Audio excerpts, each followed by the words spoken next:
Right guys, welcome back to the channel, welcome back to another video. In this one I'm just going to be showing you how to repair the top of your Shimano hydraulic shifters where the reservoir cover goes in. If you've stripped the threads in it and you want to know how to fix it, I'll run through the steps. So here we have a lever. This just happens to be an Ultegra R8020 lever, but it doesn't matter which one you got. This could be 105, this could be a GRX, the Dura-Race. Basically any of these ones using the hydraulic reservoir for the brakes.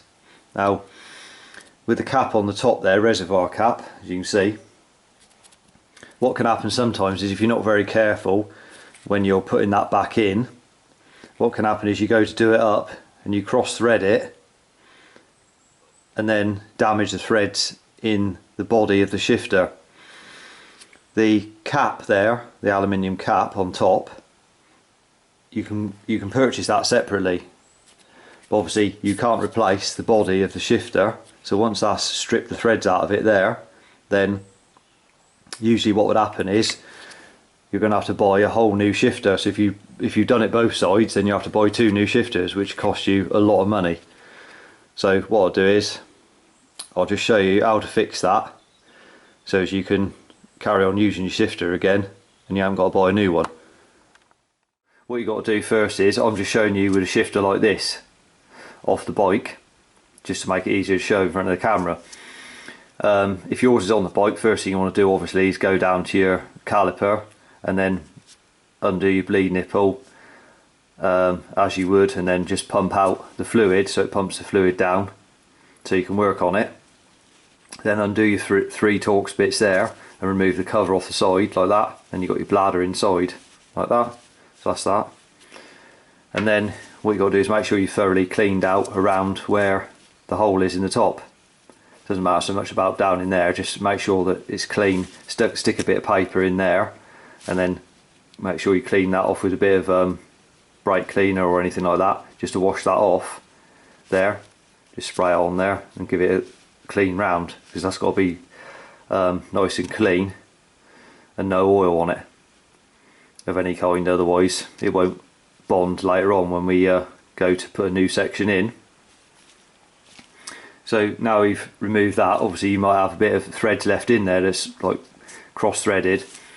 What we got to do is just lightly drill that out later on. So what we've got here is a piece of aluminium pipe. Now this is about 8mm roughly diameter across, outside diameter, just a piece of aluminium tube like that. So yeah, like I said, 8mm across, external diameter. So what we're going to do, we'll cut a piece of this off, more than we need, because what we got to do is tap a new thread in it inside to obviously accommodate the reservoir cover to go on there. So what we'll do is we'll cut a piece off and then we'll get that threaded out. So what we've done is cut a piece off here, and then all we did was we just clamped it in a vise like that, allowing plenty of thread. You only need a very small piece anyway, as you can see for the top there. That's about how much you need, but you want to, you know, cut a decent length of thread there, so you could do more than one if you have to, more than one shifter with it. So all we did then was holding it in the vise like that, and then what you get is a tap like this. Because it's aluminium, it cuts nice and easily. This is a M7 by 1 metric tap like that. Then all you do is obviously put the handle on it, on the top like that, the T handle, and then put it straight like that and gently start threading it in straight, so it's not going in at an angle or anything. Obviously holding in your vise, and then get that down in there like that. So as obviously you can see, you just screw in by hand.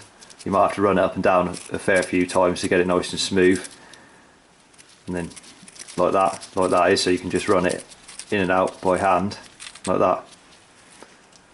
So that's that bit obviously threaded out. So I'm making this as short as I can, so the video is not really long.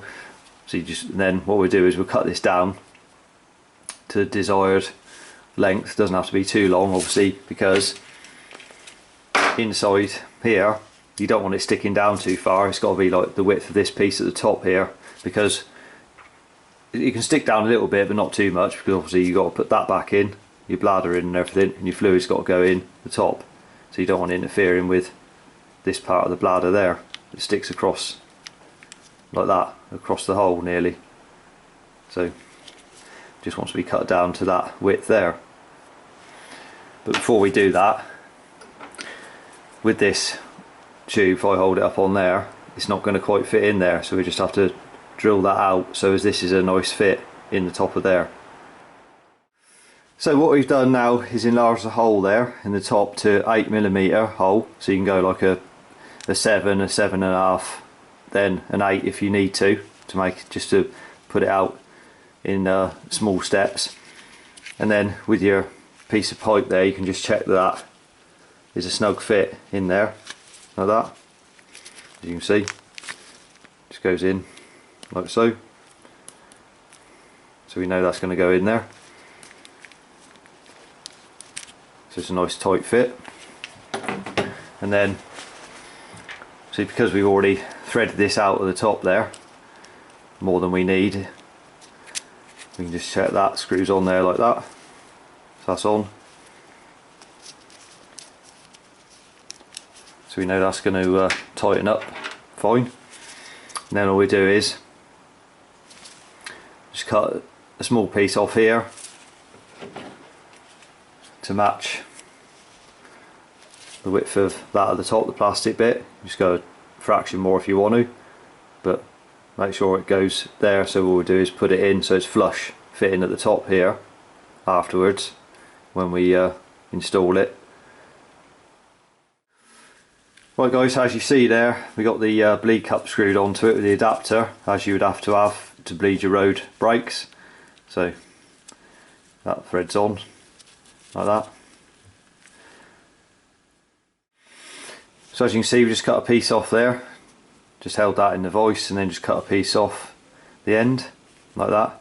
And then after we cut it off, we just put that on the end of the tap and just run it down with your fingers, just to make sure the thread on the end you just cut off is still clean.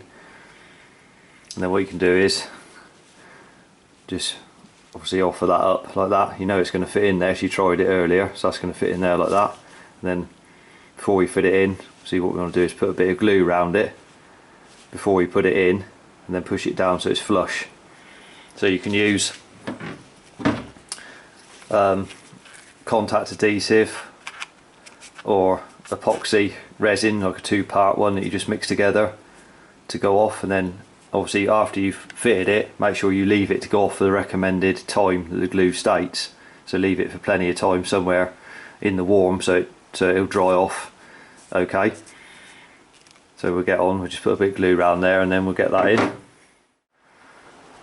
Right, so there we have the piece installed in there. So we just let the glue go off for the recommended time, whatever it states on the type of glue or epoxy you're using. So once your adhesive's gone off in there, you can put your reservoir cap back on like that.